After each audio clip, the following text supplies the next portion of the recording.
Hello बच्चों, good morning. कैसे हो? My self Deepak Bhola, team physics CLC कर। ठीक है बच्चों, ऑनलाइन क्लासेस में सीएलसी की ऑनलाइन क्लासेस में आपका स्वागत करते हैं। ठीक है, अपन बच्चों यहाँ पे टॉपिक स्टार्ट करेंगे इलेक्ट्रोस्टैटिक से। ठीक है, चलो इलेक्ट्रोस्टैटिक स्टार्ट करते हैं। इलेक्ट्रोस्टैटिक, ठीक है तो बच्चों, ये इलेक्ट्रोस्टैटिक जो है काफी इंपॉर्टेंट पार्ट है फिजिक्स का। इसके अंदर हम चार्ज की स्टडी करते हैं, charge and property of charges की स्टडी करते हैं। ठीक है, मींस कोई भी चार्ज रेस्ट, कोई भी चार्ज है उसकी चार्ज की जैसे इलेक्ट्रिक फील्ड प्रोड्यूस होगा। ठीक है, या चार्ज मतलब चार्ज की जो इलेक्ट्रिक फील्ड प्रोड्यूस होगा उस इलेक्ट्रिक फील्ड की क्या क्या प्रॉपर्टी है, उस इलेक्ट्रिक फील्ड में कोई चार्ज रखा हुआ है तो उस पर कितना फोर्स एक्ट होगा, पोटेंशियल की वैल्यू क्या होगी, ये सारी चीजें अपन पढ़ेंगे इस चैप्टर के अंदर। ठीक है, तो चलो बच्चों स्टार्ट करते हैं इलेक्ट्रोस्टैटिक। इसके हमने दो पार्ट कर रखे हैं, electrostatic part first and part second. ठीक है, तो देखो पहले अपन पार्ट फर्स्ट स्टार्ट कर रहे हैं इलेक्ट्रोस्टैटिक का। देखिए बच्चों, इलेक्ट्रोस्टैटिक, यहां हम बात करें इलेक्ट्रोस्टैटिक, समझना मतलब इलेक्ट्रोस्टैटिक। इलेक्ट्रोस्टैटिक यहां बच्चों इसमें ये इलेक्ट्रोस्टैटिक जो टॉपिक है इसमें ये इलेक्ट्रो का मतलब क्या होता है बच्चों? चार्ज से, means electron that is charge.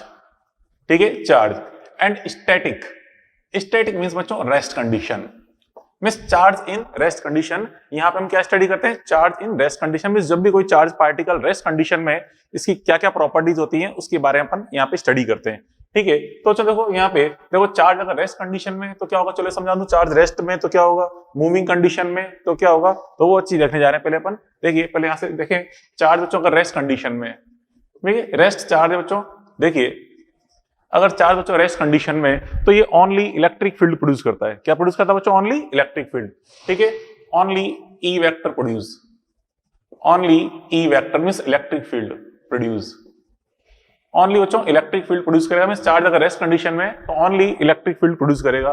But अगर चार्ज मूविंग कंडीशन में, मूविंग भी कैसे बच्चों? कांस्टेंट वेलोसिटी से। ठीक है, कांस्टेंट वेलोसिटी की मैंने आपको बच्चों, कांस्टेंट वेलोसिटी से, मींस अगर चार्ज कांस्टेंट वेलोसिटी से मूव कर रहा है, कांस्टेंट वेलोसिटी, तो उस केस में अब बच्चों यहाँ पे इलेक्ट्रिक फील्ड, ठीक है, एंड मैग्नेटिक फील्ड दोनों ही प्रोड्यूस होंगे। Only E vector and B vector produce, only electric field and magnetic field produce. तो बच्चों यहाँ पे इलेक्ट्रिक फील्ड को हम ई वेक्टर से शो करते हैं, मैग्नेटिक फील्ड को बी वेक्टर से। Only electric field and magnetic field produce होगा। और बच्चों अगर चार्ज की वेलोसिटी वेरिएबल है, ठीक है, वेरिएबल वेलोसिटी से अगर कोई चार्ज पार्टिकल मूव कर रहा है तो उस केस में E vector and B vector and EM waves, electromagnetic waves, यही प्रोड्यूस होंगी ईएम वेव्स। ठीक है, ईएम वेव्स विल प्रोड्यूस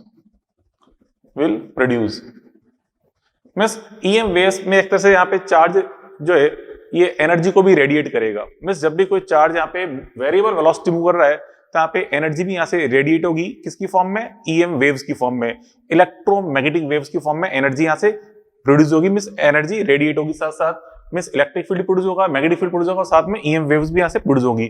ठीक है, चलो इस पे एग्जांपल अपन देखें, एग्जांपल की फॉर्म में। जैसे एग्जांपल बच्चों, यहाँ पे कोई चार्ज है, इस तरह से एक चार्ज पार्टिकल है, ये सर्कुलर पाथ में मूव कर रहा है बच्चों, सर्कुलर पाथ। इससे अपन देखते हैं एटम के अंदर कोई इलेक्ट्रॉन है, एटम में बच्चों को इलेक्ट्रॉन है, ठीक है, वो सर्कुलर पाथ मूव कर रहा है। ऐसे कोई चार्ज पार्टिकल है, चार्ज पार्टिकल यहाँ पे एक क्यू चार्ज पार्टिकल है, ये कांस्टेंट स्पीड से मूव कर रहा है, इस तरह से स्पीड से, कांस्टेंट स्पीड। ठीक है, v is equal to constant. ठीक है, speed is equal to constant speed से बच्चों सर्कुलर पाथ पे चार्ज पार्टिकल मूव कर रहा है। तो आपको बताना है कि यहाँ पे चार्ज पार्टिकल क्या क्या प्रोड्यूस करेगा।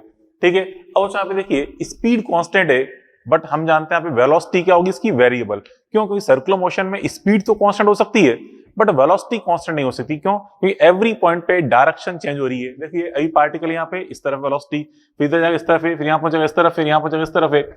एवरी पॉइंट पे डायरेक्शन ऑफ वेलोसिटी चेंज हो रही है। मींस यहाँ पे वेलोसिटी कैसी है बच्चों? Variable due to direction. ठीक है, क्या हम कह सकते हैं here velocity is equal to variable. Velocity बच्चे यहाँ पे वेरिएबल है, क्यों? Because of direction. ठीक है, बिकॉज डायरेक्शन कंटिन्यू चेंज हो रही है, डायरेक्शन बच्चों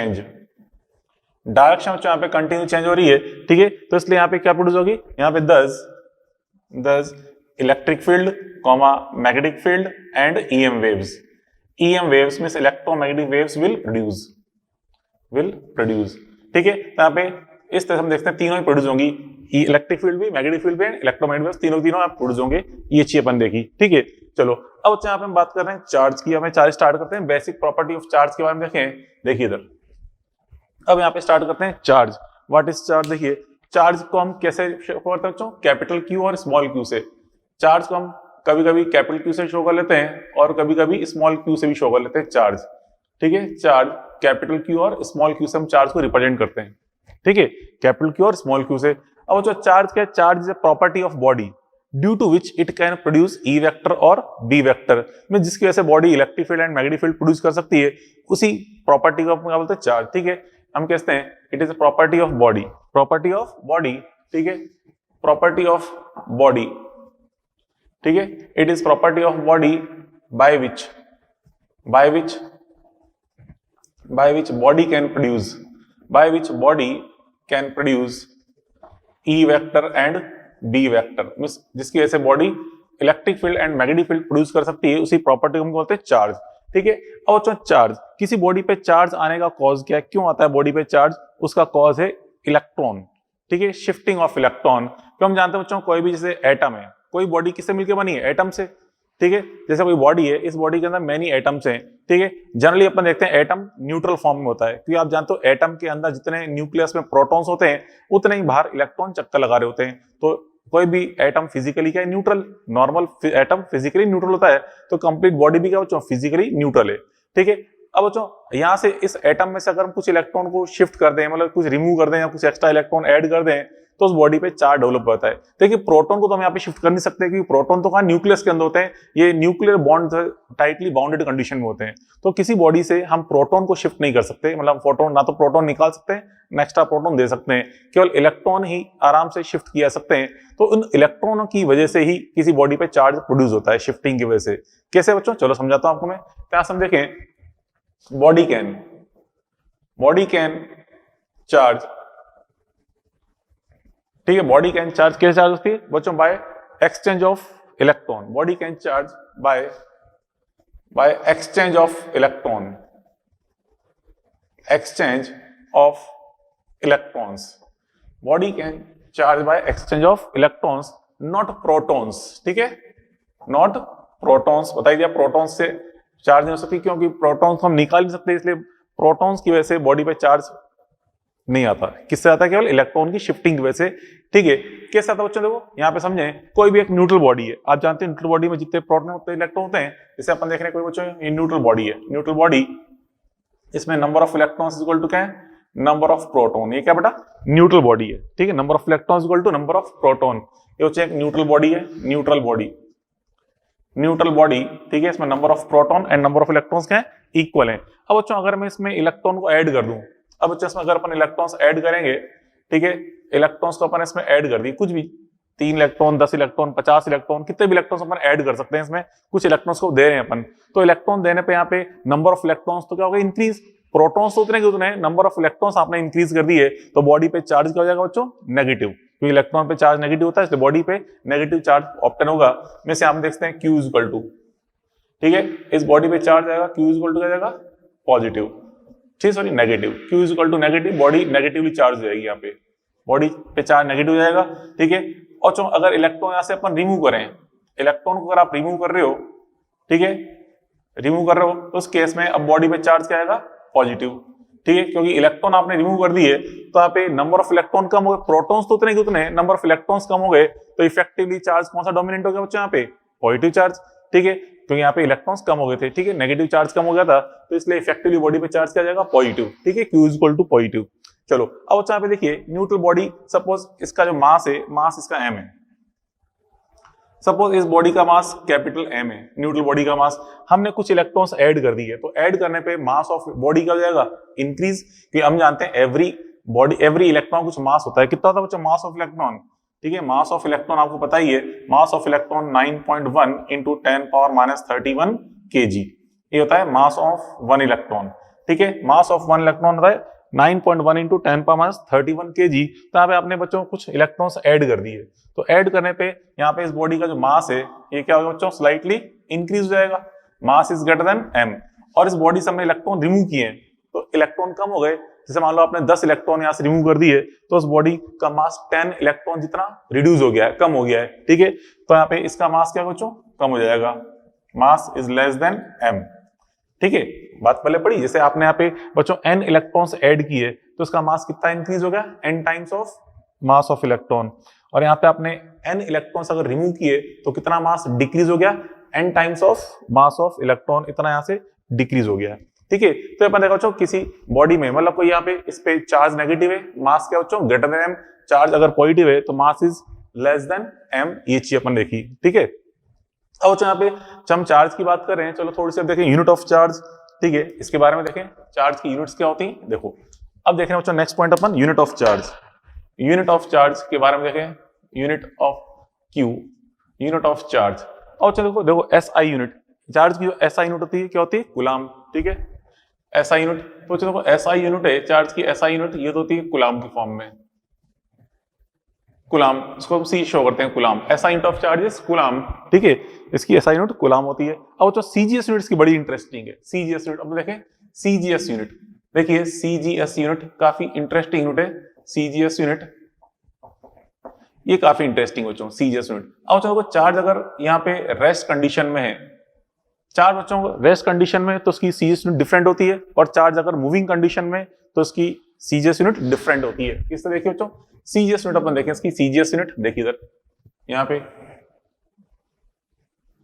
फॉर क्यू इन रेस्ट, बच्चों क्यू यहाँ पे अगर रेस्ट कंडीशन में, Q in rest means Q बच्चों अगर रेस्ट कंडीशन में तो इसकी जो सीजीएस यूनिट है ये होती है स्टेट कूलाम, क्या होती है बच्चों स्टेट कूलाम, ठीक है, state coulomb, state coulomb means charge अगर रेस्ट कंडीशन में स्टेट कूलाम, इसको हम शॉर्ट में एसटीसी ऐसे शो करते हैं, स्टेट कूलाम ऐसे, स्टेट कूलाम ऐसे शो करते हैं, स्टेट कूलाम, चार्ज अगर रेस्ट कंडीशन स्टेट कूलाम। और जो इसको हम कभी कभी ईएसयू भी कहते हैं, ईएसयू इलेक्ट्रोस्टैटिक यूनिट, ठीक है, क्या बोलते हैं इसको इलेक्ट्रोस्टैटिक यूनिट ईएसयू। ऐसे बच्चों अगर चार्ज अगर मूविंग कंडीशन में, ठीक है, Q in motion means charge अगर बच्चों मूविंग कंडीशन में तो उस केस में जो यूनिट अपन यूज करते हैं वो यूज करते हैं कौन सी, ईएमयू या कहते हैं absolute coulomb, absolute coulomb, absolute coulomb, ठीक है, इसे हम शॉर्ट बोलते हैं एब कूलाम मींस एब सी, इस तरह से एब कूलाम, इसे बोलते हैं बच्चों ईएमयू इलेक्ट्रोमैग्नेटिक यूनिट, ईएमयू इसे बोलते हैं ईएमयू, इसे बोलते हैं ईएसयू, ये ईएमयू, ठीक है। ईएसयू एंड ईएमयू इनकी जो वैल्यूज होती हैं, इनकी जो वैल्यूज होती है बच्चों क्या होती है कि 1 statcoulomb is equal to या कहते हैं 1 ESU is equal to 1 ESU equal to 1/3 into 10⁹ coulomb, इसके इक्वल होती है 1 ESU value 1/3 into 10⁹ coulomb. And बच्चों 1 ईएमयू की वैल्यू होती है 1 ईएमयू इज इक्वल टू ये होता है 10 कूलाम के इक्वल। अब देखिए बच्चों यहाँ पे जनरली आप लोग जानते हैं जो एसआई यूनिट होती है वो लार्ज होती है एंड सीएस यूनिट स्मॉल होती है, जनरली ऐसा होता है, हमेशा ऐसा नहीं होता, जनरली क्या होता है एसआई यूनिट लार्ज होती है, सीएस यूनिट स्मॉल होती है। तो यहाँ पे देखिए बच्चों इसमें ये एसआई यूनिट ये सीजीएस यूनिट है ये स्मॉल है क्योंकि ये 1 coulomb divide by this value है, बट यहाँ पे देखिए सीजीएस यूनिट है वो ग्रेटर है, 1 सीजीएस यूनिट किसके इक्वल है 10 टाइम्स ऑफ एसआई यूनिट। तो यहाँ पे देखिए सीजीएस यूनिट ग्रेटर है, यहाँ पे सीजीएस यूनिट स्मॉल है, ठीक है, ये अपन ने बच्चों। अब बच्चों यहाँ पे इसके अंदर ये यूनिट जो अपन यूज कर रहे हैं ये ज्यादा इंपॉर्टेंट है, ठीक है, ये इंपॉर्टेंट है इस चैप्टर में। क्यों इंपॉर्टेंट बच्चों, क्योंकि देखिए हम यहाँ पे टॉपिक क्या पढ़ रहे हैं electrostatic charge in rest condition, जो कि ओनली इलेक्ट्रिक फील्ड प्रोड्यूस करता है। इस चैप्टर पढ़ना है में इलेक्ट्रिक फील्ड है मींस ये यहाँ पे इस चैप्टर में ये इंपॉर्टेंट है, इंपॉर्टेंट इन दिस चैप्टर, ठीक है, important for this chapter, for this chapter, इस चैप्टर के लिए बच्चों यही इंपॉर्टेंट है। क्यों, क्योंकि यहाँ पे चार्ज हम रेस्ट चार्ज की स्टडी कर रहे हैं, ठीक है। और बच्चों ये जो एब्सोल्यूट कूलाम है ये हम कब स्टडी यूज करेंगे इसका, जब चार्ज मूविंग कंडीशन में होता है, ठीक है। जैसे करंट इलेक्ट्रिसिटी अपन पढ़ेंगे, करंट इलेक्ट्रिसिटी, ठीक है, उसमें चार्ज मूविंग कंडीशन होता है, क्योंकि जब भी चार्ज मूविंग कंडीशन में तो इलेक्ट्रिक करंट को शो करता है, ठीक है। और बच्चों जब भी कोई इलेक्ट्रिक करंट फ्लो रही होती है तो उसकी वजह से मैग्नेटिक फील्ड प्रोड्यूस होता है। तो क्या मतलब है कि जब भी हमें मैग्नेटिक फील्ड की स्टडी करनी है या फिर हमें करंट के बारे में स्टडी करनी है मींस मूविंग चार्ज की स्टडी करनी है तो उस केस में हम यहाँ पे इस यूनिट का यूज करेंगे। इस चैप्टर में तो इसी यूनिट का यूज करना है, 1 कूलाम मींस 1 स्टेट कूलाम या कहते हैं 1 ईएसयू ये होती है, ठीक है। चलो बच्चों अब अगर आपसे पूछते हैं इसमें रेशो एग्जांपल, जैसे बच्चों 1 ईएमयू 1 1 ESU, इसकी वैल्यू क्या होगी 1 EMU अपॉन 1 ESU। चलो इसको सॉल्व करें, क्या होगी इसकी वैल्यू, देखिए यहाँ पे इसको सॉल्व करें तो यहाँ पे इज इक्वल टू 1 EMU कितना होता है बच्चों, 1 EMU ये रहा 10 कूलाम के इक्वल, 1 EMU 10 कूलाम है एंड 1 ESU, ये 1 ESU 1 अपॉन में 3 into 10 power 9, 1 upon 3 into 10 power 9, ये डिवाइड कर दिया, कूलाम से कूलाम कट जाएगा, इसको ऊपर ले आएंगे तो 3 इंटू 10 पावर 10, 3 इंटू 10 पावर 10 ये आ जाएगा इसका रिजल्ट, मीन्स 1 EMU अपन 1 ESU equal to 3 into 10 power 10, ये बन रहा है रिजल्ट। ठीक है, अब बच्चों यहाँ पे इसके अंदर ये SI यूनिट हो गई, ये CJS यूनिट हो गई, ठीक है, SI unit and CJS unit. अब देखो यहाँ पे इसमें अदर यूनिट एक और पॉसिबल है, अदर यूनिट जिसे बोलते हैं फेराडे, ठीक है, अदर यूनिट बच्चों फेराडे, 1 फेराडे, ठीक है, 1 फेराडे इज इक्वल टू था जो 96500 coulomb, 1 faraday is equal to 96500 coulomb एक यूनिट है, चार्ज यूनिट है। फेरड नहीं, फेरड पढ़ेंगे बच्चों आगे, farad is a unit of capacitance, वो आगे आएगा, फेरड एंड फेराडे दोनों डिफरेंट है, ठीक है, फेरड तो किसकी यूनिट है कैपेसिटेंस की, बट फेराडे किसकी यूनिट है चार्ज की, 1 faraday is equal to 96500 coulomb, ये चीज अपन देखी, ठीक है, वैल्यू ऑफ 1, वाले सारी चीज अपने चार्ज के बारे में स्टडी की, ठीक है, ये यूनिट ऑफ चार्ज हो गया, ठीक है, तो यहां तक बच्चों यहाँ पे स्क्रीनशॉट ले लीजिए, इसको नोट कर लें, ठीक है। चलो आगे देखते हैं अपन प्रॉपर्टीज ऑफ चार्ज के बारे में, तो देखिए बच्चों प्रॉपर्टी ऑफ चार्ज के बारे में देखें अपन, प्रॉपर्टीज ऑफ चार्ज, ठीक है, प्रॉपर्टीज ऑफ चार्ज। अब देखो यहाँ पे फर्स्ट प्रॉपर्टी देखें, यहाँ पे कई सारी प्रॉपर्टीज हैं, first property charge is scalar quantity, charge is scalar quantity, मतलब इस पे इसकी कोई डायरेक्शन नहीं होती, केवल क्या होता है ओनली मैग्नीट्यूड, ठीक है, मैग्नीट्यूड, ठीक है, इसकी वैल्यू प्लस भी हो सकती है माइनस भी हो सकती है, बस यहाँ पे इसकी पर्टिकुलर डायरेक्शन नहीं होती, मींस इसको एक्सपेंड करने के लिए ओनली इसका मैग्नीट्यूड सफिशिएंट है, कोई डायरेक्शन प्रेजेंट नहीं होती इसमें, means charge is scalar quantity, ठीक है। सेकंड पॉइंट अपन देखो बच्चों, second point, charge can not exist without mass, बच्चों चार्ज कभी बिना मास के एग्जिस्ट नहीं कर सकता, क्यों, क्योंकि हमें चार्ज किसी बॉडी पे चार्ज डेवलप करना है तो उस बॉडी का कुछ मास होना चाहिए, क्योंकि हमारे से कुछ मान लो कुछ इलेक्ट्रॉन निकालेंगे तो मास में से निकल के आएगा इलेक्ट्रॉन, कुछ इलेक्ट्रॉन यहाँ से रिमूव किए या कुछ इलेक्ट्रॉन देंगे तो ये बॉडी प्रेजेंट होनी चाहिए, ठीक है, मतलब कोई फिजिकल मास यहाँ पे होना चाहिए तभी इस पे चार्ज पॉसिबल है, ठीक है, विदाउट चार्ज कैन, ठीक है, without mass charge can not possible, तो हम कह सकते हैं Q कैन नॉट पॉसिबल, ठीक है, Q can not possible without mass, Q can not exist, क्या कहते हैं can not exist, Q can not exist without mass, ठीक है, without mass, charge can not exist without mass, ठीक है, बिना मास के एग्जिस्ट नहीं कर सकता। फॉर एग्जांपल अपन बात करें बच्चों फोटोन, देखो बच्चों यहाँ पे रेडिएशन फोटोन जो होते हैं, फोटोन इनका रेस्ट मास क्या होता है, 0 होता है, वो आगे पढ़ेंगे मॉडर्न फिजिक्स में आगे आएगा बच्चों, जो फोटोन पार्टिकल्स हैं, ठीक है, जब ये मूविंग कंडीशन में होते हैं, केवल मूविंग कंडीशन में ये एज ए मास की तरह मास पार्टिकल बिहेव कर रहे होते हैं, रेस्ट कंडीशन में देखा जाए तो कोई मास होता ही नहीं है, ठीक है, केवल एक पार्टिकल की तरह बिहेवियर होता है फोटोन्स का, फोटोन का रेस्ट मास कितना होता है बच्चों 0, तो हम देखिए यहाँ पे रेस्ट मास ऑफ फोटोन, ठीक है बच्चों, देखिए क्या कह रहा हूं मैं, rest mass of photon is 0, rest mass of photon is 0, thus charge can not exist on photon, ठीक है, तो हम कह सकते हैं this implies Q can not possible, Q can not present on photon, ठीक है, फोटोन सोचो यहाँ पे चार्ज प्रेजेंट नहीं हो सकता, क्यों, क्योंकि हम देख रहे हैं फोटोन पे कोई चार्ज नहीं, कोई मास नहीं होता, रेस्ट मास क्या होता है 0 होता है, हाँ केवल मूविंग कंडीशन में मास की तरह बिहेव कर रहा है, बस रेस्ट कंडीशन में इसका चार्ज कितना होता है 0, Q can not present on photon, ठीक है, मतलब ऐसे ही फोटोन, ऐसे न्यूट्रिनो, एंटी न्यूट्रिनो, ये भी पार्टिकल्स फोटोन की तरह होते हैं, ठीक है, इन पर भी चार्ज पॉसिबल नहीं है, ठीक है, न्यूट्रॉन नहीं करा, न्यूट्रिनो, ठीक है, न्यूट्रिनो, एंटी न्यूट्रिनो, ठीक है, इन पे भी चार्ज पॉसिबल नहीं होता, ठीक है। अब देखो यहाँ पे इसके बाद नेक्स्ट प्रॉपर्टी, थर्ड प्रॉपर्टी की बात करें अपन, थर्ड प्रॉपर्टी देखिए यहाँ पे इसमें थर्ड प्रॉपर्टी बात करें यहाँ पे इसमें Q is not depend on velocity, means Q की वैल्यू बच्चों वेलोसिटी पे डिपेंड नहीं करती, जब भी कोई चार्ज पार्टिकल मूव कर रहा है, ठीक है, उसका चार्ज चेंज नहीं होगा, ठीक है, वेलोसिटी कितनी भी हाई स्पीड से मूव कर रहा है, चार्ज को हमेशा फिक्स रहती है, ठीक है, Q is not depend on velocity, V, ठीक है। मतलब बच्चों चार्ज वैल्यू वेलोसिटी पे डिपेंड नहीं करती, बट बच्चों मास है, जो कोई बॉडी किसी एम मास की बॉडी है या किसी बॉडी का मान लो रेस्ट मास एम नॉट है, वो बॉडी अगर मूव कर रही है सफिशिएंट हाई स्पीड से तो उसका मास चेंज हो जाता है, जो कि आइंस्टीन की रिलेटिविटी प्रिंसिपल में अपन डिफाइन करते हैं, और उसका फॉर्मूला क्या होता है देखिए यहाँ बच्चों हम देखें, बट मास ऑफ बॉडी या कहते हैं मास ऑफ मूविंग बॉडी, ठीक है, क्या कहते हैं mass of moving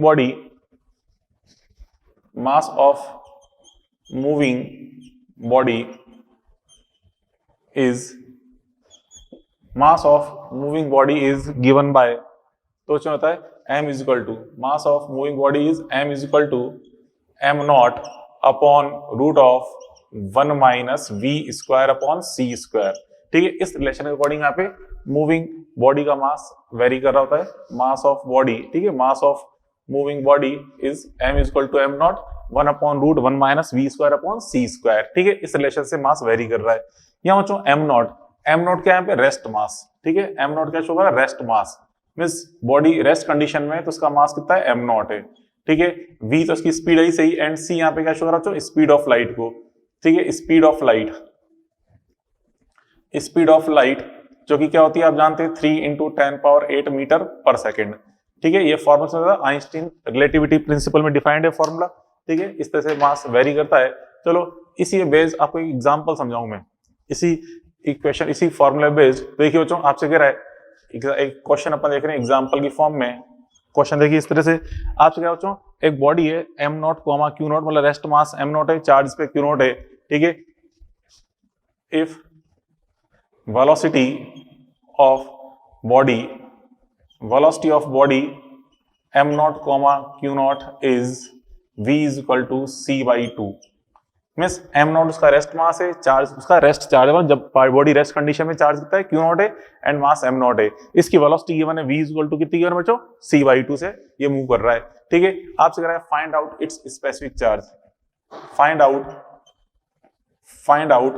it's specific charge.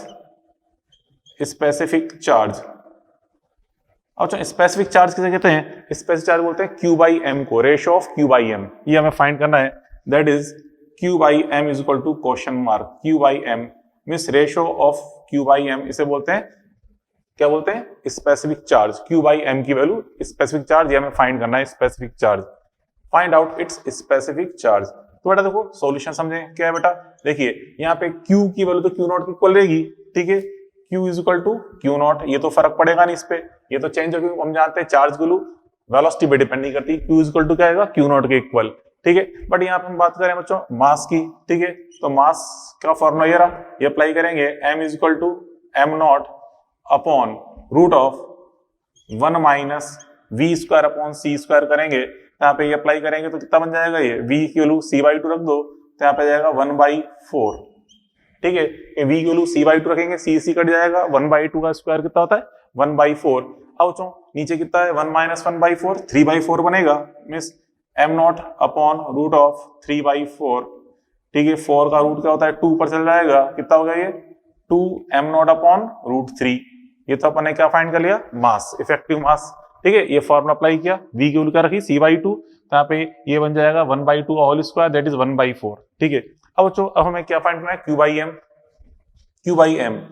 तो देखिए now q by m is equal to q तो कितना है q नॉट, ठीक है, m की value 2m not upon root 3, 2m not upon root 3 ये अप्लाई कर दिया, 2m नॉट अपॉन रूट 3 चल जाएगा ऊपर, तो क्या बताइए root 3 q not upon twice of m not, ठीक है, root 3 q not upon twice of m not, ये इसका रिजल्ट बन जाएगा, ठीक है। ये अपने फाइंड कर लिया, आइए समझे। तो यहाँ बच्चों इस हमें क्या फाइंड करना है यहाँ पे q बाई m हमें कैलकुलेट करना था। दोबारा देखिए क्या किया अपन यहाँ पे q की वैल्यू क्या रहेगी q नॉट के इक्वल, q तो यहाँ पे q नॉट के इक्वल रहेगा, okay. m is equal to क्या होता है m not upon root of 1 minus v square upon c square, ठीक है, v पर स्क्वायर अपॉन c 1/4, तो क्या बन जाएगा रूट ऑफ 3/4, ठीक है। तो 4 चला गया ऊपर 2 की फॉर्म में, तो 2m नॉट अपॉन रूट 3, ठीक है। अब हमें q बाई m फाइंड करना है, q तो q नॉट के इक्वल है, m की वैल्यू ये रख दिया अपन ने 2m नॉट अपॉन रूट 3, तो रूट 3 पर भेज देंगे, तो root 3 q not upon 2m not, ये इसका आंसर आ गया। बात पल्ले पड़ी। अब बच्चों नेक्स्ट प्रॉपर्टी अपन देखें यहाँ पे, फोर्थ प्रॉपर्टी, ठीक है, next property nature of force between two charge.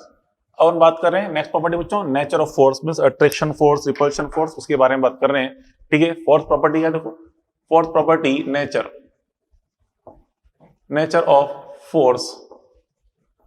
Of force between charge, nature of force between charge, ठीक है। तो दो चार्ज पार्टिकल्स के बीच में किस तरह का फोर्स एक्ट होगा, अट्रैक्शन या रिपल्शन, उसकी बात कर रहे हैं अपन।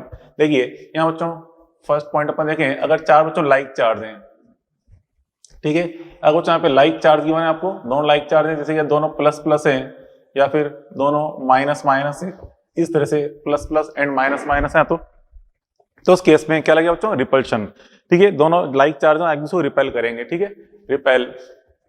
तो लाइक चार्ज है तो कौन सा फोर्स है बच्चों, रिपेल, ठीक है, दोनों में रिपल्शन एक्ट होगा, क्लियर। अच्छा, अगर अनलाइक चार्ज होते हैं, मतलब एक पॉजिटिव और एक नेगेटिव, तो क्या लगेगा इसका बच्चों, अट्रैक्शन, पता ही आपको सबको। यहाँ पे बी अपन देखें, मींस अगर अनलाइक चार्ज है, unlike charge means opposite charge है, ठीक है, unlike charge means opposite charge है, तो उस केस में क्या होगा, देखिए अनलाइक चार्ज अपोजिट पोलैरिटी के चार्ज है, मींस एक प्लस है और एक माइनस है, ठीक है, एक प्लस और एक माइनस चार्ज है, तो उसमें क्या लगेगा, अट्रैक्शन फोर्स, अट्रैक्ट, ठीक है, दोनों एक दूसरे को अट्रैक्ट करेंगे, मींस अट्रैक्शन फोर्स यहाँ पे एक्ट होगा। फिर अपन देखें सी, एक बॉडी बच्चों चार्ज है और एक अनचार्ज बॉडी है, ठीक है, मतलब एक चार्ज बॉडी है और एक न्यूट्रल बॉडी है, between charge and neutral body, मतलब एक तो बॉडी चार्ज बॉडी है और एक न्यूट्रल बॉडी है, तो उस केस में अब यहाँ पे नेचर कैसी होगी बच्चों, अब यहाँ पे जो फोर्स एक्ट होगा, यहाँ लगता है अट्रैक्शन फोर्स। कैसा लगता है बेटा force, attraction, attraction force act होता है। क्यों होता है अट्रैक्शन, क्योंकि यहाँ पे होता है बच्चों induction effect, because of induction effect, ठीक है, बिकॉज ऑफ इंडक्शन इफेक्ट, ठीक है, because of induction effect, induction effect किस तरह बच्चों, देखो अभी समझाता हूं। बिकॉज ऑफ इंडक्शन इफेक्ट यहाँ पे अट्रैक्शन चार्ज कैसे पॉसिबल है, वैसे तो हमें लग रहा है कि यार एक पे चार्ज जीरो है, एक पे चार्ज प्रेजेंट है, तो फोर्स लगना ही नहीं चाहिए, लेकिन फिर भी मैं कह रहा हूं फोर्स लगता है इंडक्शन इफेक्ट की वजह से। कैसे लगता है बच्चों, चलो डायग्राम के थ्रू अपन समझें। जब बच्चों ये कोई मान लो ये कोई पेपर है, न्यूट्रल पेपर, ये बच्चों कोई पेपर है न्यूट्रल पेपर, ठीक है, मतलब इस पे कोई चार्ज प्रेजेंट नहीं है, एक न्यूट्रल पेपर है, ठीक है। अपन जानते हैं जब भी कोई न्यूट्रल बॉडी होती है, न्यूट्रल बॉडी में जितने प्रोटॉन्स होते हैं उतने इलेक्ट्रॉन्स होते हैं, मिस उस पर नेट चार्ज क्या होता है, जीरो होता है बच्चों, ठीक है। ये हम लेके चल रहे हैं कोई न्यूट्रल पेपर है, न्यूट्रल पेपर, न्यूट्रल पेपर, ठीक है, कोई बच्चों न्यूट्रल पेपर है, ठीक है। अब बच्चों जैसे कोई कॉम्ब है, ठीक है, कॉम्ब को हम ड्राई हेयर में रब करते हैं तो हम जानते हैं कॉम्ब पॉजिटिव हो जाता है। फिर आप जानते हो कॉम्ब को कागज की पीसेस के पास लेके जाएं, पेपर पीस के पास, तो पेपर पीसेस कॉम्ब से अट्रैक्ट होते हैं। क्यों अट्रैक्ट होते हैं वही समझाने जा रहा हूं आपको मैं। कॉम्ब को अपने ड्राई हेयर पर रब किया, चलो कॉम्ब पे तो चार्ज आ गया, बट बेचारे पेपर से वो तो न्यूट्रल है, फिर वो अट्रैक्ट क्यों हुए, वही चीज अपन देखने जा रहे हैं। ये न्यूट्रल पेपर है बच्चों, यहाँ पे कॉम्ब को अपन यहाँ पे लेके आएंगे इसके पास, ठीक है, ये कॉम्ब है, ठीक है, इसको जब अपने ड्राई हेयर से रब किया बच्चों, तो इस कॉम्ब पे चार्ज है, नेगेटिव चार्ज आता है, ये कैसा आता है चार्ज, नेगेटिव, ठीक है, कॉम्ब इस पे नेगेटिव चार्ज है। अब बच्चों यहाँ पे जब इसको हमको पेपर पीस के पास लेके आएंगे, न्यूट्रल पेपर्स के पास में, तो क्या बच्चों यहाँ पे जो कॉम्ब पे जो इलेक्ट्रॉन्स है, मींस नेगेटिव चार्ज है, यहाँ पे इसमें जो इलेक्ट्रॉन्स हैं उसको क्या करेगा, रिपेल। क्योंकि लाइक चार्ज में क्या होता है, रिपल्शन, तो इसमें जितने भी इलेक्ट्रॉन्स है उसको रिपेल करेगा, तो इलेक्ट्रॉन्स यहाँ पे अवे शिफ्ट होंगे, ठीक है, इस तरफ यहाँ बच्चों इलेक्ट्रॉन्स शिफ्ट होंगे, इधर आ जाएंगे इलेक्ट्रॉन शिफ्ट होके, ठीक है, इलेक्ट्रॉन आ गए, तो जो इधर से इलेक्ट्रॉन शिफ्ट हुए तो यहाँ पे क्या जाएगी, डेफिशिएंसी ऑफ इलेक्ट्रॉन, इलेक्ट्रॉन्स की डेफिशिएंसी जाएगी, कमी हो जाएगी, उसी को हम क्या बोलते हैं, पॉजिटिव चार्ज। जैसा आपको समझाया मैंने, बॉडी से अगर अपन कुछ इलेक्ट्रॉन निकाल दें तो चार्ज क्या बन जाता है, पॉजिटिव, ठीक है। तो बच्चों यहाँ से इलेक्ट्रॉन उधर शिफ्ट हो गए, तो यहाँ पे इलेक्ट्रॉन्स की कमी हो गई है, डेफिशिएंसी, और इसमें क्या जाएगा, positive charge. Deficiency of electrons को हम क्या बोलते हैं, पॉजिटिव चार्ज। तो इस सरफेस से पॉजिटिव चार्ज, उधर क्या है, एक्सेस ऑफ इलेक्ट्रॉन, उधर नेगेटिव चार्ज है। अच्छा बताओ प्रोटॉन किधर शिफ्ट होंगे, प्रोटॉन्स, ये कॉम्ब है, इस बॉडी के प्रोटॉन्स को किधर शिफ्ट करेगा, तो जो प्रोटॉन्स पे, ठीक है, फोर्स लगा किधर, अट्रैक्शन फोर्स, बट प्रोटॉन हमें कहा जानते हैं कहां होते हैं, न्यूक्लियस के अंदर, प्रोटॉन शिफ्ट नहीं हो सकते, तो आप ध्यान रखें प्रोटॉन यहाँ पे शिफ्ट नहीं होंगे। हाँ ठीक है, अट्रैक्शन फोर्स फील करेंगे इस कॉम्ब से, बट शिफ्ट नहीं हो पाएंगे, क्योंकि वो अपने न्यूक्लियस के अंदर टाइटली बाउंडेड कंडीशन में होते हैं, इसलिए वो शिफ्ट नहीं हो सकते। ओनली इलेक्ट्रॉन्स की शिफ्टिंग हुई यहाँ पे इस पेपर पे, ठीक है, यहाँ से आ गए। टोटल चार्ज अभी न्यूट्रल है, जीरो ही है, क्योंकि जितने इलेक्ट्रॉन्स है और जितना यहाँ पे एक्सेस में इलेक्ट्रॉन्स है, उधर यहाँ पे डेफिशिएंसी ऑफ इलेक्ट्रॉन है, तो टोटल पेपर तो अभी भी न्यूट्रल ही है। अब देखिए यहाँ पे इसमें जो फोर्स एक्ट हुआ किस तरह से समझना बात को। अब यहाँ पे देखिए ये जो कॉम्ब है, इस पॉजिटिव वाला जो इधर लेफ्ट वाला पार्ट है पॉजिटिव है, इसको क्या करेगा अट्रैक्ट, इस पे लगाएगा ये अट्रैक्शन फोर्स, इस तरह से अट्रैक्शन फोर्स Fa, ये अप्लाई करेगा अट्रैक्शन फोर्स, और ये इस नेगेटिव वाला जो पार्ट है इसे करेगा रिपेल, इस तरफ लगाएगा रिपल्शन फोर्स, इस तरफ ये रिपल्शन फोर्स अप्लाई करेगा Fr, ठीक है, रिपल्शन फोर्स, ठीक है, Fr। अब यहाँ पे हम देखें दोनों में से कौन सा फोर्स यहाँ पे ग्रेटर होगा, सीधी सी बात है बच्चों, ये नेगेटिव और ये पॉजिटिव के बीच में डिस्टेंस कम है, मतलब पॉजिटिव वाला चार्ज इस कॉम की ज्यादा नियर है, तो नियर है तो इसलिए अट्रैक्शन फोर्स डोमिनेंट होगा, ठीक है, और यहाँ पे ये नेगेटिव में डिस्टेंस ज्यादा है तो रिपल्शन फोर्स थोड़ा कम लगेगा। इसलिए बच्चों मैंने रिपल्शन फोर्स का जो एरो है ये स्मॉल ड्रॉ किया है, ठीक है, ये एरो की लेंथ स्मॉल है, ठीक है, और यहाँ पे इस एरो की लेंथ यहाँ पे लार्ज है, आइए समझ में, क्योंकि यहाँ पे अट्रैक्शन फोर्स ग्रेटर होगा। सपोज, चलो सपोज अपन देख लें यहाँ पे अट्रैक्शन फोर्स की वैल्यू लेते हैं, सपोज ये है 10 न्यूटन, सपोज बच्चों अट्रैक्शन फोर्स 10 न्यूटन है, एंड सपोज रिपल्शन फोर्स की वैल्यू है, लेते हैं रिपल्शन फोर्स सपोज 4 न्यूटन, ठीक है, ठीक है, suppose repulsion force is 4 Newton, ठीक है, 4 न्यूटन यहाँ पे रिपल्शन फोर्स एक्ट हो रहा है, तब यहाँ पे देखिए क्या होगा उसमें नेट फोर्स जो आएगा, कितना आएगा net force F net force F net is equal to attraction greater है, हम क्या करेंगे Fa माइनस एफ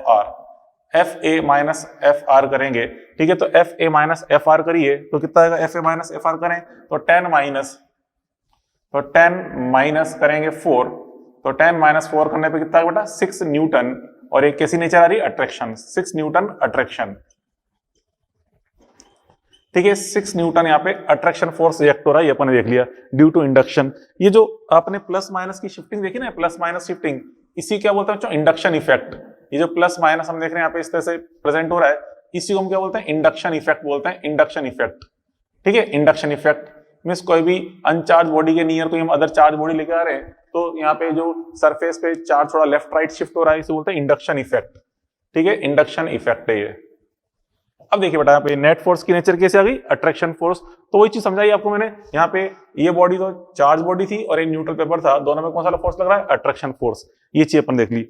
चलो अब एक चीज और समझाऊंगा आपको मैं, देखिए अगर आपसे कहा जाए एक बॉडी, दोनों बॉडी पे सेम चार्ज है और लाइक चार्ज है, तो क्या उनमें अट्रैक्शन पॉसिबल है, हम बोले नहीं, हमें तो रिपल्शन लग रहा है, लिखा है अपन ने यहाँ पे दोनों पे लाइक चार्ज है, तो प्लस प्लस या माइनस माइनस रिपल्शन लग रहा है, तो आपसे पूछा हूँ क्या लाइक चार्ज होने पे यहाँ पे देखो यहाँ पे कौन सा लगा ना रिपल्शन, ठीक है, चाहे प्लस प्लस हो चाहे माइनस माइनस रिपल्शन एक्ट हो रहा है। मैं आपसे पूछा हूँ कि दोनों पे चार्ज लाइक है, क्या उनमें अट्रैक्शन पॉसिबल है क्या, आंसर है यस, पॉसिबल है अट्रैक्शन। बोलो कहाँ लिखा था आपने, रिपल्शन लिखा है, अच्छा अट्रैक्शन पॉसिबल कैसे, चलो देखिए उस समझाता हूँ अट्रैक्शन कैसे पॉसिबल है। तो चलो देखो यहाँ पे इसी एग्जांपल में समझें, अभी तो अपन ने क्या लिया न्यूट्रल पेपर, कैसा लिया न्यूट्रल पेपर, अगर सपोज ये पेपर न्यूट्रल नहीं होता, स्लाइटली नेगेटिव होता, ठीक है, यहाँ पे सपोज ये स्लाइटली नेगेटिव है, लेट स्लाइट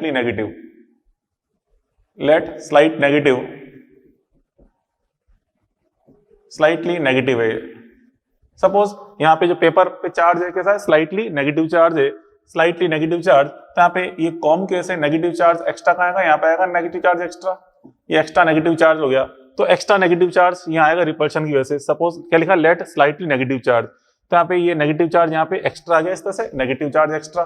तो जब रिपल्शन फोर्स है, अब यहाँ पे देखिए ये माइनस और ये माइनस, ठीक है, डिस्टेंस तो उतनी की उतनी है, लेकिन यहाँ पे माइनस चार्ज का अमाउंट इंक्रीज हो गया है, तो रिपल्शन फोर्स स्लाइटली इंक्रीज हो जाएगा, क्योंकि स्लाइट नेगेटिव है तो स्लाइटली इंक्रीज हो जाएगा। सपोज ये वैल्यू कितनी आ गई, ये वैल्यू आ गई, सपोज ये वैल्यू आ गई 8 न्यूटन, कितनी आ गई 8 न्यूटन, सपोज ये वैल्यू आ गई 8 न्यूटन, ठीक है। अट्रैक्शन फोर्स तो यही है 10 पर, रिपल्शन फोर्स कितना हो गया 8 न्यूटन। अब यहाँ पे देखें नेट फोर्स कितना बनेगा, नेट फोर्स क्या आएगा 10 माइनस 8, 10 माइनस 8 करोगे तो क्या आएगा यहाँ पे 2 न्यूटन। अभी भी हम देख रहे हैं यहाँ पे डोमिनेंट कौन है, अट्रैक्शन फोर्स, ठीक है, स्लाइटली नेगेटिव था तो रिपल्शन फोर्स स्लाइटली इंक्रीज हो गया, बट अभी दोनों में से डोमिनेंट कौन है, अट्रैक्शन फोर्स, ठीक है। तो यहाँ पे नेचर कैसे आ रही है, अट्रैक्शन, ठीक है, नेचर यहाँ पे अट्रैक्शन आ रही है। तो यहाँ पे मैं क्या कहना चाहता हूँ, रिजल्ट की फॉर्म में देखिए, एक नोट की फॉर्म में अपन देखें, ये बच्चों में ब्लू कलर का पेन यूज कर रहा हूँ, मतलब ये जो सारी प्रॉपर्टी है ब्लू वाली प्रॉपर्टी की बात कर रहे हैं। मिस पेपर न्यूट्रल नहीं है, सपोज स्लाइटली नेगेटिव है, तो इस तरह से फोर्स एक्ट हो रहे हैं, ठीक है, ये फोर्स एक्ट हो रहे हैं, इसलिए अलग पेपर, मतलब यहाँ पे डिफरेंट बात कर रहे हैं अपन, ठीक है। तो उस केस में क्या हो, देखिए यहाँ पे क्या बताया आपको मैंने, यहाँ पे दोनों चार्ज कैसे लाइक, उधर भी नेगेटिव है, इस पे स्लाइटली नेगेटिव है, और फोर्स कैसा लग रहा है यहाँ पे अट्रैक्शन, ठीक है। तो लाइक चार्ज के अंदर भी अट्रैक्शन पॉसिबल है, मिस हम कह सकते हैं attraction is also possible between like charge, attraction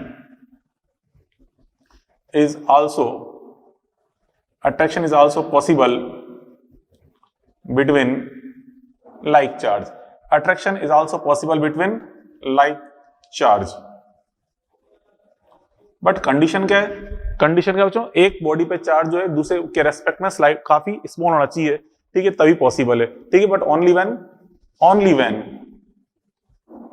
when Q1 is very very greater than Q2, मतलब एक बॉडी पे चार्ज जो है दूसरे रेस्पेक्ट में काफी ज्यादा होना चाहिए, ठीक है। जैसे इस पे चार्ज है, इस पे और इस पे चार्ज वेरी स्मॉल है, ठीक है। तो इस बॉडी पे के रेस्पेक्ट में इस बॉडी पे चार्ज वेरी स्मॉल आ रहा है, या कहते हैं इसके रेस्पेक्ट में इस पे चार्ज वेरी हाई है। तो इसलिए बच्चों यहाँ पे हम देखते हैं Q1 is very very greater than क्या आ रहा है, Q2। इस कंडीशन में अट्रैक्शन पॉसिबल है। क्यों? क्योंकि यहाँ पे इस कंडीशन में बच्चों क्या होगा, जो इंडक्शन इफेक्ट है मोर डोमिनेंट होगा, ठीक है। हम कहते हैं because induction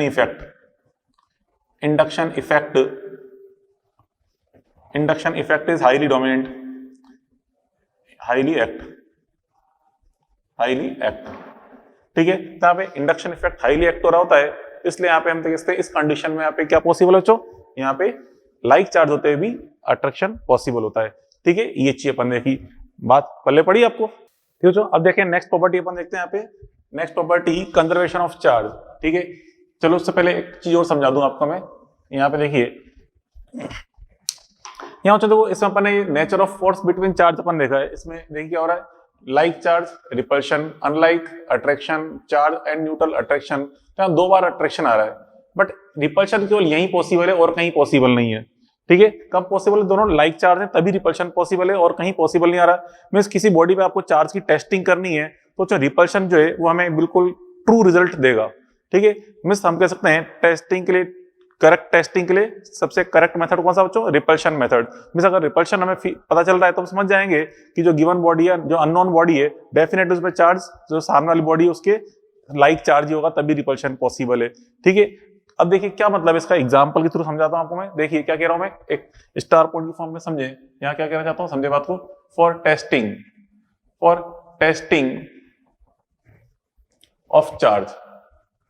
testing of charge, means किसी बॉडी पे चार्ज की टेस्ट करनी है, ठीक है। टेस्टिंग ऑफ चार्ज हम कहते हैं repulsion gives true result,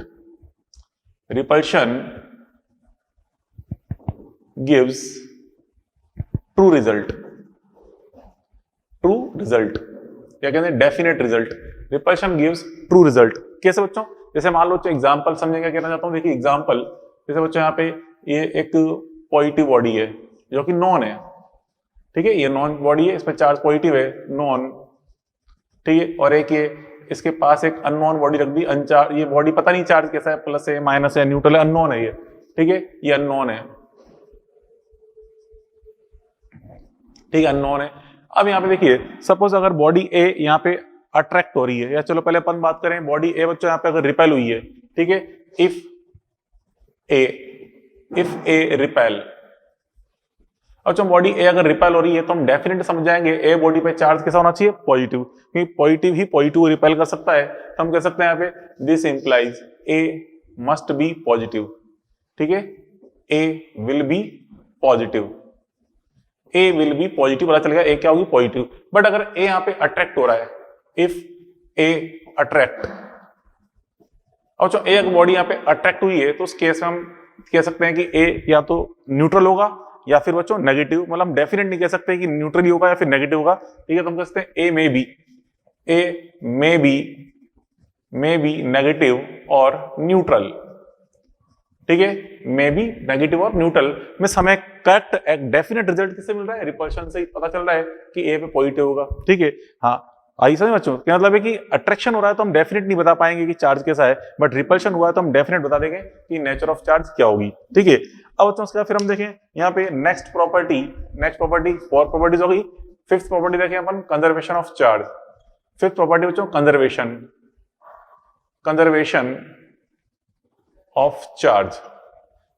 of charge. देखिए कंजर्वेशन ऑफ चार्ज क्या होता है बच्चों, जैसे हम जानते हैं कोई सिस्टम है, कोई बॉडी है, उस बॉडी पे हम चार्ज को ना तो प्रोड्यूस कर सकते हैं ना ही डिस्ट्रॉय कर सकते हैं, ठीक है। केवल एक बॉडी से दूसरी बॉडी पे ट्रांसफर कर सकते हैं, ठीक है। मींस कंजर्वेशन ऑफ चार्ज में कैसे डिफाइन करते हैं, ऐसे डिफाइन करते हैं, ठीक है, चार्ज कैन नॉट प्रोड्यूस और can not destroy, only can transfer from one body to another body, ठीक है, इस तरह इसको डिफाइन करेंगे। देखो इस तरह से क्या कह रहा हूं मैं, देखिए चार्ज कैन नॉट प्रोड्यूस और destroy, charge can not produce और destroy, only can transfer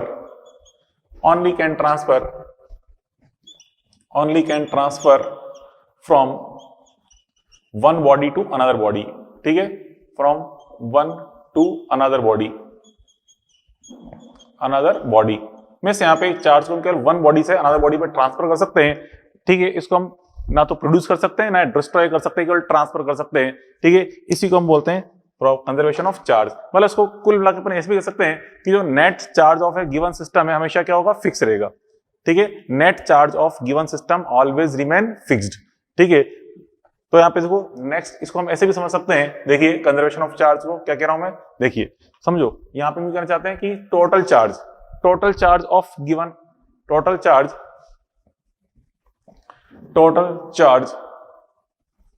of an isolated system always remain fixed,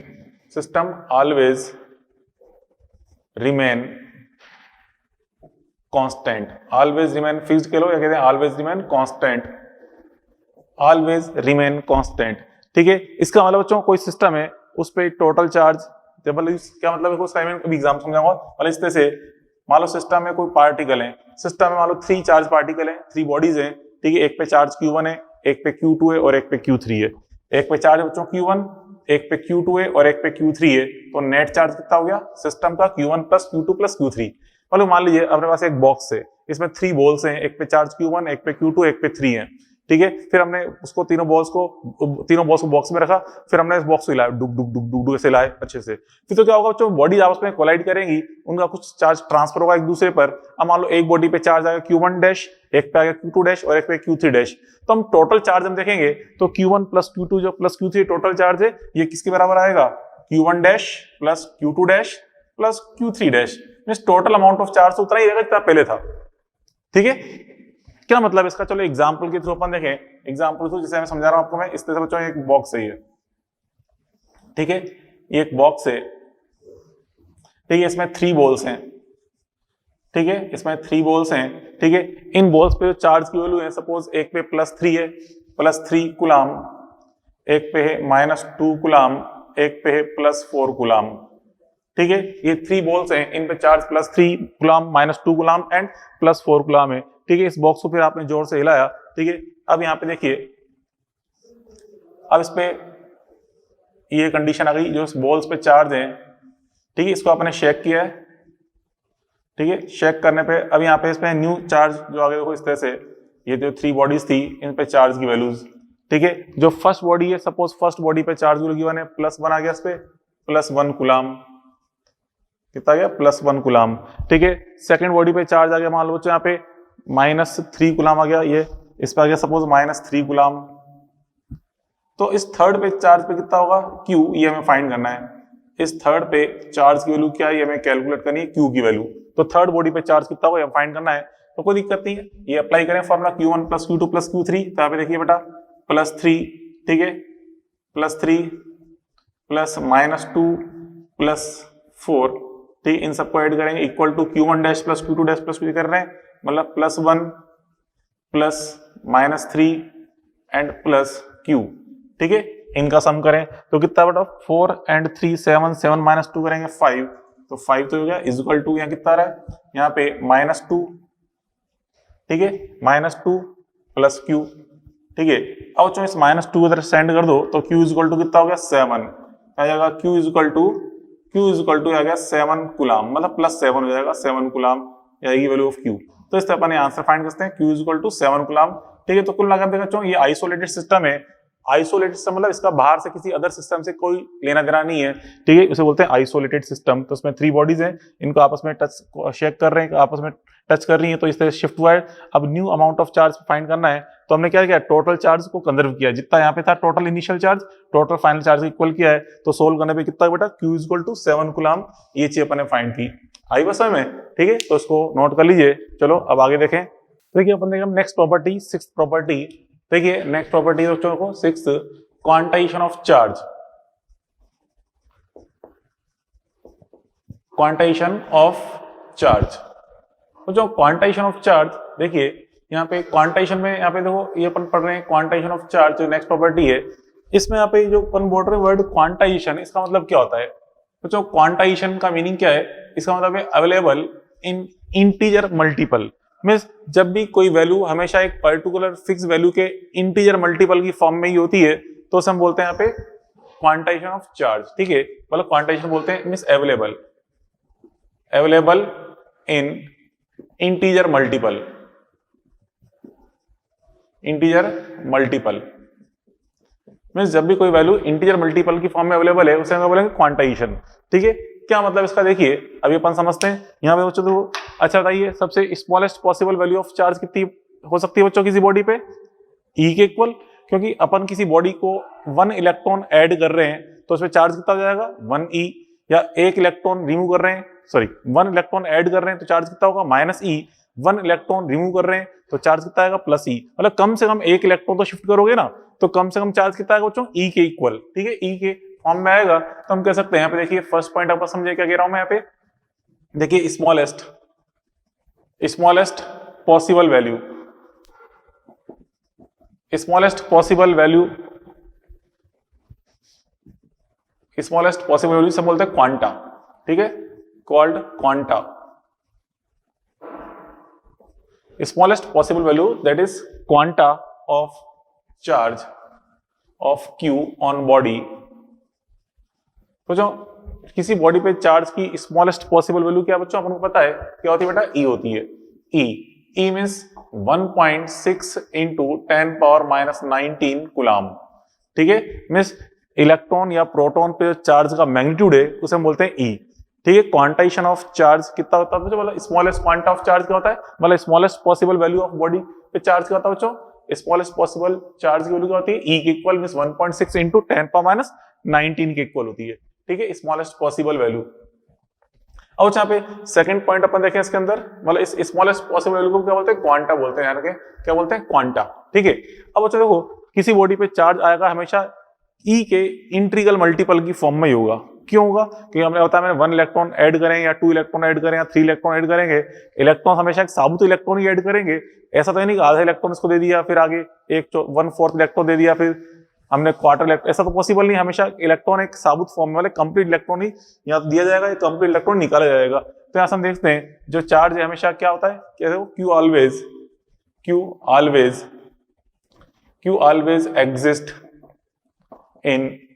Q always exists in integer multiple of E, in integer multiple of E, integer multiple of E, हमेशा ये E के integer multiple की form में होता है।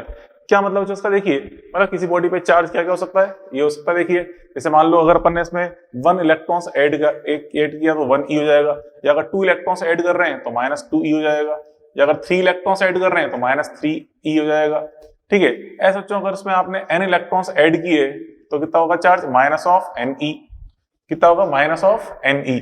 ऐसा सोचो अगर आप यहाँ पे रिमूव कर रहे हैं, मान लो 1 इलेक्ट्रॉन आपने रिमूव किया तो चार्ज कितना है, +1E। 2 इलेक्ट्रॉन्स आपने यहाँ पे रिमूव किए होते तो +2E, 3 इलेक्ट्रॉन्स रिमूव किए होते तो +3E। इस तरह से अगर आपने n इलेक्ट्रॉन्स रिमूव किए होते तो चार्ज कितना बनता, +NE। मतलब हमेशा E के इंटीजर मल्टीपल की फॉर्म में आएगा ये, ठीक है। तो हम ये कह सकते हैं यहाँ बच्चों Q की वैल्यू क्या जाएगी, Q = NE, Q = आ रहा बच्चों क्या आ रहा है, NE की वैल्यू, Q = NE, ऐसा हम डिफाइन करते हैं। वैल्यू ऑफ चार्ज कितना है, Q = NE। और यहाँ पे NE को उसको हम चाहे तो ऐसे भी लिखते हैं, देखिए यहाँ पे -NE के इक्वल कर रहे हैं या +NE के इक्वल करें। अच्छा -NE कब करेंगे, when n electrons added, means यहाँ पे यूं बोल सकते हैं when n electrons add, added. ठीक है, अगर बच्चों n इलेक्ट्रॉन्स यहाँ पे आपने ऐड किए हैं तो क्या जाएगा माइनस NE, और अगर n इलेक्ट्रॉन्स आपने यहाँ पे रिमूव किए हैं तो क्या आएगा प्लस NE। ठीक है, यहां से कह सकते हैं when n इलेक्ट्रॉन्स रिमूव्ड, अगर जो आपने n इलेक्ट्रॉन से रिमूव किए हैं तो उस पर चार्ज किया जाएगा यहाँ पे प्लस NE के इक्वल किया जाएगा। ठीक है, तो इससे अपन डिफाइन करते हैं क्वांटाइजेशन ऑफ चार्ज की value, Q equal to plus NE हो सकता है, Q equal to minus NE भी हो सकता है। ठीक है, तो चलो ये अपन ने आज पढ़ा इसमें क्वांटाइजेशन ऑफ चार्ज के बारे में, कुछ प्रॉपर्टी अपन देख ली। ठीक है, चलो अब यहाँ पे इस पे कुछ क्वेश्चन अपन को सोल्व करने चलो खैर आज के लिए इतना बहुत है, यहाँ तक उसको रीड करके आना। इस पे कल अपन इस पे कुछ क्वेश्चंस भी और सोल्व करेंगे, फिर आगे टॉपिक कंटिन्यू करेंगे। ओके, चलो कल मिलते हैं। Okay, good bye.